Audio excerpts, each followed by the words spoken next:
வணக்கம். நான் உங்கள் சக்சஸ் கி செந்தில். உங்களிடம் தலைமை பண்பு இருக்கின்றனவா? லீடர்ஷிப் குவாலிட்டி என்று கூறப்படும் தலைமை பண்புகள் இருந்தால்தான் ஒரு பெரிய நிறுவனத்தையோ குழுவையோ தலைமை தாங்கி நடத்த முடியும். ஏன், நம்முடைய குடும்பத்தை வழி நடத்துவதற்கே தலைமை பண்பு மிக அவசியம் இருப்பதை நீங்கள் உணரலாம். சரி, தலைமை பண்புகளை பற்றி தெரிந்து கொண்டால் அவற்றை வளர்த்துக் கொள்வது எளிதல்லவா?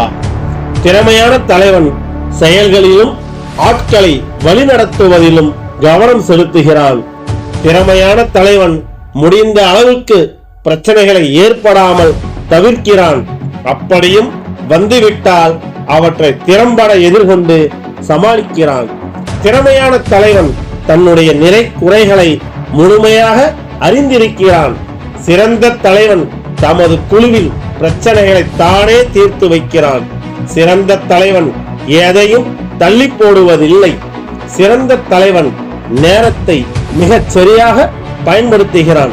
திறமையான தலைவன் தன்னுடைய குழுவின் முன்னேற்றத்திற்கும் லட்சியங்களை அடையவும் மட்டுமே அதிகாரத்தை பயன்படுத்துகிறான்.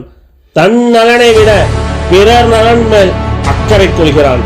தன் குழுவினரின் ஈடுபாட்டில் தெளிவு கொண்டு வருவதற்கும் தன்னை சார்ந்தவர்களுக்கு ஒருங்கிணைப்பு ஏற்படுத்துவதற்கும் கணிசமான நேரத்தை செலவழிக்கிறான். நேர்மை உள்ளவனாக இருக்கிறான். பாரபட்சமின்றி நடந்து கொள்கிறான். வழி ஏற்படுத்துகிறான், வழிகாட்டுகிறான், வழியில் நடந்து காட்டுகிறான். முரண்பாடுகளை தவிர்க்கிறான். நீதி ஏற்படும் போது அவற்றை கவனமாக பொறுமையாக கையாளுகிறான்.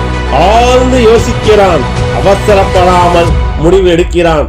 முடிவு எடுத்த பின் புயலாய் மாறி அதை நிறைவேற்றுகிறான். அது முடியும் வரை ஓய்வெடுப்பதில்லை.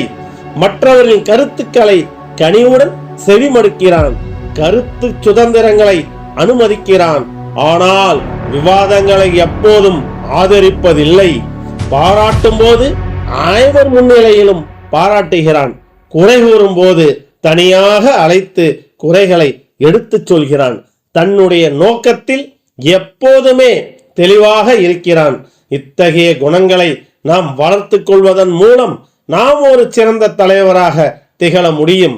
நம் குடும்பத்தினருக்கும் நம்மை நம்பி உள்ளவர்களுக்கும் சிறந்த வழிகாட்டுதலை கொடுக்க முடியும். மீண்டும் ஒரு நல்ல சூழலில் சந்திப்போம். நன்றி.